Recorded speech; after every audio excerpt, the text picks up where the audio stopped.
Ya, chicos, ahora en la inmunología y VIH vamos a abarcar lo que viene. Primero VIH. Esta parte es muy particular, muy sencilla. Como pueden ver, dentro de la generación o la historia de la infección a través de compartición de agujas infectadas, productos sanguíneos, transmisión de la madre infectada al feto. Prácticamente a partir de aquí hay diversos puntos que hablar, por ejemplo, de los diversos subtipos, enfocadas acerca en esta sección. Principalmente hacemos énfasis al grupo M porque estamos hablando de Latinoamérica. Vamos a ver en el caso del grupo B, nuestro caso. Y por ejemplo, cuando vamos a ver el tipo VIH-2, más que todo asociado a África, pero no es tan relevante en este caso. Lo más importante en este caso en Perú es el linfocito subgrupo M, en el caso de la sección o el subtipo B. ¿Cómo funciona? El virus, acá como pueden ver en la imagen, van a tener o va a tener primero el receptor para que pueda entrar receptores de CD4 y un coestimulador que posteriormente vamos a ver importante en las mutaciones, que es importante, preguntas de examen. Y aquí vamos a ver posteriormente cómo la generación del genoma del ARN ingresa a través con una retrotranscriptasa, se termina generando la transcripción por medio de las proteínas, se termina formando todo el emblema, los recursos, tanto las proteínas como el propio ARN por medio de replicación y se termina liberando este nuevo VIH o este nuevo virus del VIH. Acá está a mayor ejemplificación cómo funciona el proceso. Como pueden ver, se acopla primero por fusión de membranas, la transcriptasa inversa convierte el ARN en ADN y esto termina entrando a través del núcleo. Realiza una integración a través de las bases genéticas, solo que normalmente no es que nos generen algún tipo de daño, sino que estas bases en lo que los virus necesitan solo van a utilizarlo para replicarse, más no es que constantemente esta sección va a estar activada para que nos pueda hacer algún tipo de daño. O sea, esto no sucede así. Constantemente están inactivadas. O sea que no va a haber, no vamos a tener una mutación, no nos va a salir otro brazo si es que pasa eso, ¿no? Y bueno, a partir de eso se hace la traducción de creación de nuevas proteínas víricas, se genera los recursos para generar la nueva membrana, que es prácticamente extracción de la membrana de la célula CD4 y a través de aquí todo se genera lo demás. Ahora, hay dos tipos de detección. Detección por generación de ELISA, ya sea, primero empezamos con la detección del antígeno del VIH, primero tenemos el antígeno del VIH, nosotros esto generamos prácticamente la sección del suero, que es prácticamente para, bueno, esta sección lo colocamos cierta cantidad de sangre y dejamos que eso pase, en algún momento se va a generar una respuesta inmune y va a generar un anticuerpo. Este anticuerpo es prácticamente lo encontramos, lo terminamos formando en el suero y lo terminamos extrayendo del suero. Se genera un conjugado o formamos un conjugado que con otro compuesto que es el parte del sustrato, que funciona como una enzima que al momento que se une a este complejo antígeno-anticuerpo, genera una lucecita que termina detectando el antígeno del VIH. Y así funciona al revés. Como una vez ya tenemos el anticuerpo, hacemos lo mismo por extracción de sangre, por suero, y obtenemos el antígeno del VIH.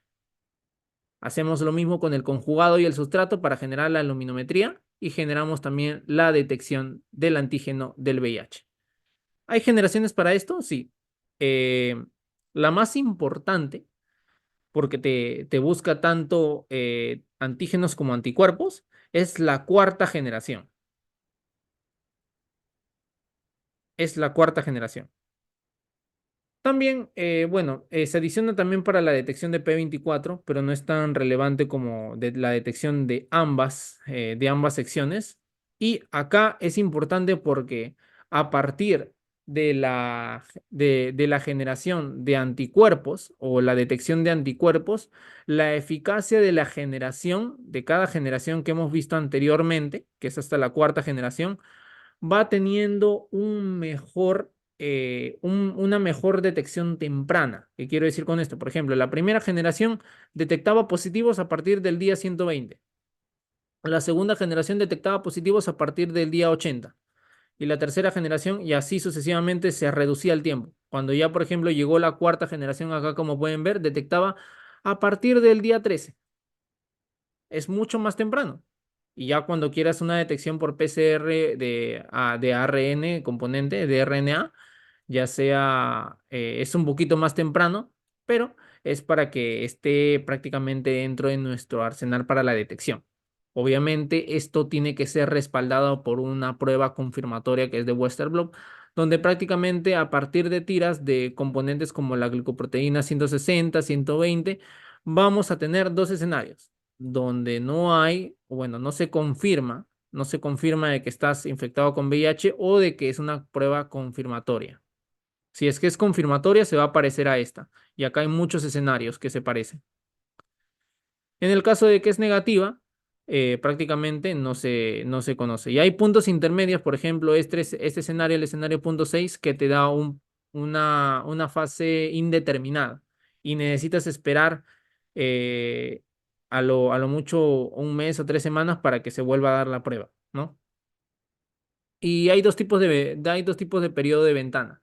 Hay periodo de ventana para cada uno de estos anticuerpos, digo, para cada uno de estas detecciones, ya sea el periodo de ventana de por sí es el periodo en el que se puede liberar esos anticuerpos, o bueno, el que se demora en detectar la prueba, o sea, para que la mayoría de estas pruebas, como son a partir de anticuerpos, vamos a tener que esperar a que se liberen los anticuerpos, por eso lo menciono. Pero en el caso para la prueba molecular se le dice periodo de eclipse, que es mucho más temprano.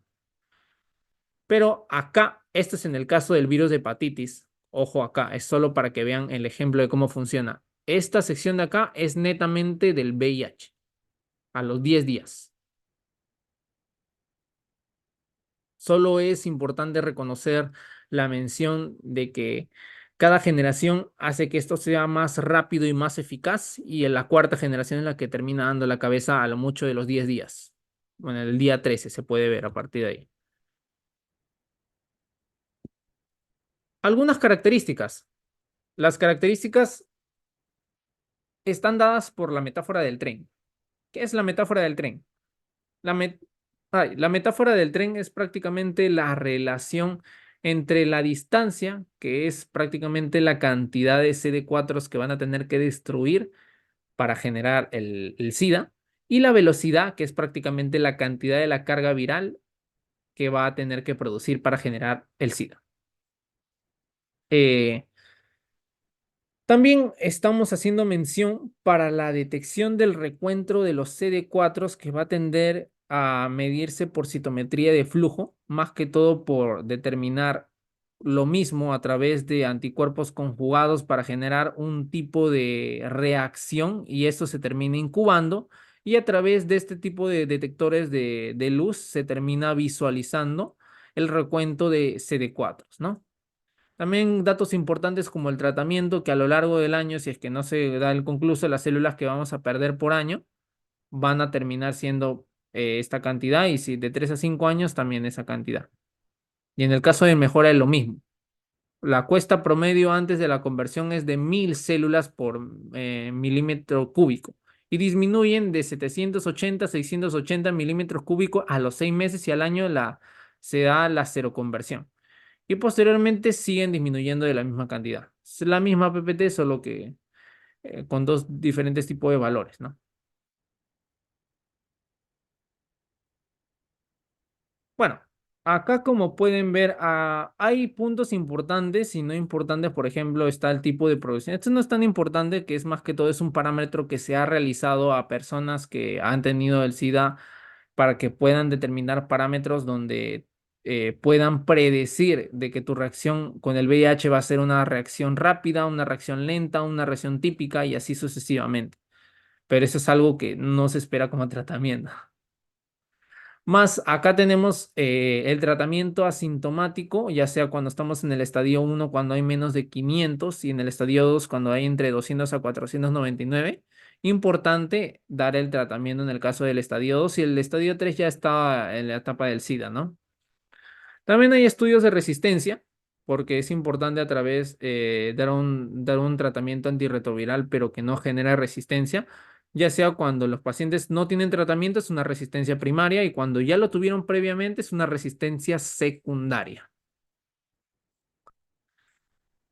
Ahora, ¿cómo determino esto de manera simple? Hay dos puntos. Donde la respuesta es mejor es que vamos a tener más células CD4 y menos VIH. Cuando la respuesta va mal, es que vamos a tener menos células CD4 y más VIH. Así de simple. Esto es simple como nosotros podemos monitorear el tipo de resistencia. Tenemos que literalmente ver todo el genoma asociado para que tengamos un tipo de tratamiento correcto donde abarca toda esta sección de cabeza del genoma del VIH, ¿no? Mutaciones importantes son estas tres: de la transcriptasa inversa de nucleósidas y mutación de transcriptasa inversa no nucleósidas y asociadas también a la proteasa. Aunque todo eso se ve de algo no médico ya. ¿Cuándo realizar test de resistencia para un tratamiento antirretroviral?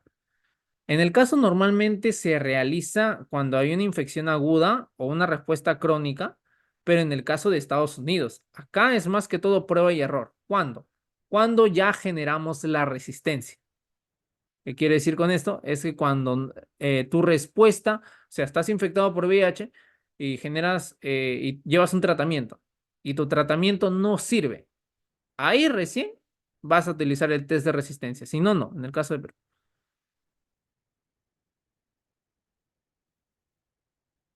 Avances. Avances, el principal punto de importancia, que es una pregunta que he encontrado, donde se ve acerca de la importancia de los correceptores, ya sea CCR5 y CSRX4. Importante más el CSR5, que esto deja entrar al virus a la célula TCD4. ¿Cómo? Hay una mutación homocigota del CCR5 delta 32, que es una mutación buena, que lo que pasa es que al momento de generar este tipo de mutaciones por un trasplante, genera que el virus no pueda ingresar a la célula. ¿Por qué?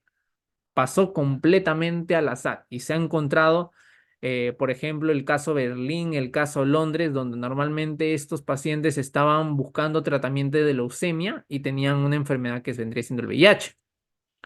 Pero su trasplante tenía esta mutación homocigota del CCR5 delta 32 que terminó por quitarle la infección de VIH porque el virus no podía ingresar a las células CD4 y desaparecieron. Ese es un caso interesante que se ha encontrado actualmente y puede ser de punto importante para los siguientes tratamientos a futuro. Y ahora, las bases inmunológicas del trasplante. Esta es la parte más pesadita, pero es más que todo lo trataré de resumir un poquito, porque aquí hablamos de trasplantes tanto ortotópicos, ya sea cuando hacemos un trasplante en la misma sección del órgano, o heterotrópicos en otra sección del órgano, ya sea, por ejemplo, el ejemplo más claro es el riñón, como pueden ver en las imágenes. Hay tipos, por ejemplo, el autotrasplante para mí mismo, sinérgico para mis, si en el caso tengo gemelos, el alotrasplante de diferente especie y el senotrasplante, que es en el caso el más usado, que es para por cerdos transgénicos, o sea, que están preparados para que se pueda realizar trasplante porque se combinan con genes humanos.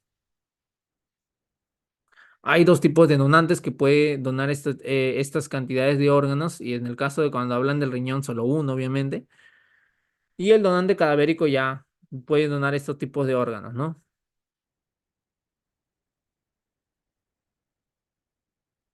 A ver, acá tenemos el término de que solo se puede realizar en el caso del donante cadavérico, solo cuando se realiza el diagnóstico de muerte encefálica cerebral, porque hasta ahora nadie se ha recuperado de eso. Los términos acuñados principalmente por la célula presentadora de antígeno, el linfocito T, las señales de peligro, lo mismo que hemos estado mencionando, que es importante ahora hablar de este tema para que hablemos del rechazo. Y luego hay dos puntos importantes. El rechazo depende del complejo de histocompatibilidad y el complejo ABO, ¿no? El complejo ABO, el grupo sanguíneo A, B, O, y el complejo de HLA o el antígeno leucocitario humano, en este caso asociado a estos genes, ¿no? Tenemos estas dos secciones, el HLA-1 y el HLA-2. Esto posteriormente lo voy a mostrar, pero es básicamente que acá, en este gráfico se ve mejor. Tenemos dos codominancias, tanto en el caso dos para el padre y dos para la madre, y en el caso que tenga hijos, eh, hay un 100% de relación, o sea que pueden realizar trasplante el hijo uno con el hijo 5, y esto siempre se cumple. Ya con el sexto hijo hay una recombinación que no permite que este proceso pase. En el caso del hijo 4 con el 5 y el uno con el 2 tienen un 50% de relación. Y en el caso del hijo 2 con el hijo 4 no tienen ningún tipo de relación y no se recomienda que se realicen trasplantes. Son en el caso de que los familiares tengan 5 hijos, ¿no?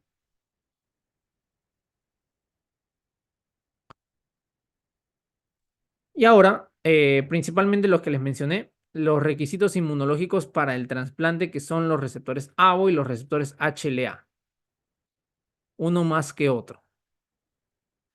Importante hablar de esta compatibilidad porque hay dos puntos. En el anti-HLA está para los linfocitos B1 y linfocitos B2. Linfocitos B1 es más que todo, no tienen tanta memoria, los linfocitos 2 sí tienen memoria, pero es importante hablar de cada uno de ellos, ¿no?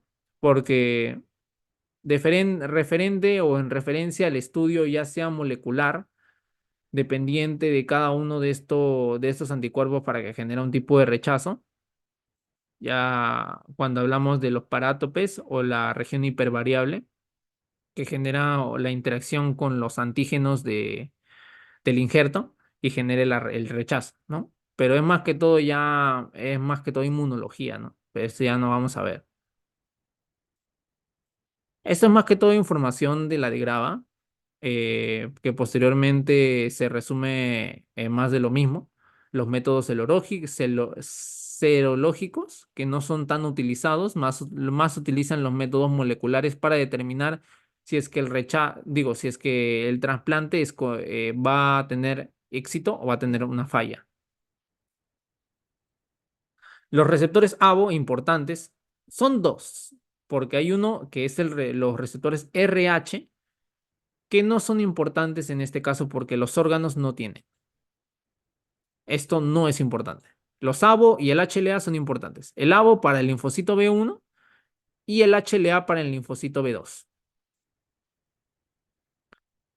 Y bueno, cada uno tiene su proceso. Si es que se genera el rechazo en el caso del ABO, se genera el proceso de la perforación de la membrana a partir del sistema de complemento, la inmunoglobulina M y todo eso.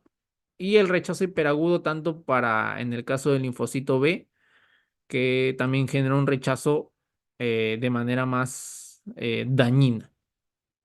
¿Cómo evitar esto? Estudiando mejor los receptores de HLA preformados y evitar de que no tengas anticuerpos contra los receptores que está dando el donante. ¿Cómo estudio esto? A partir de screening por luminometría, donde se muestra posteriormente el estudio a partir de lo mismo que les he mencionado. Está el antígeno, se une al anticuerpo y esto se le agrega un sustrato o un conjugado que al final genera una luminiscencia que se va a detectar en este caso el HLA en específico para saber si es que va a ser compatible o no, o de una u otra manera, ¿no? Esto es más que toda información de la parte de la relación de los epítopes, pero ya está dado, ¿no? No es tan relevante a la hora de estudiar casos clínicos. Ahora, con respecto a la compatibilidad, importante esos dos parámetros, donante y receptor deben ser ABO compatibles y deben ser HLA compatibles, importante. Y hay un término que se le denomina el matching, donde prácticamente quiere decir de que a más similitud con el HLA va a haber una menor, va a haber un menor rechazo y en el caso de que hay una menor similitud, va a haber un mayor rechazo. Nada más, eso quiere decir el match.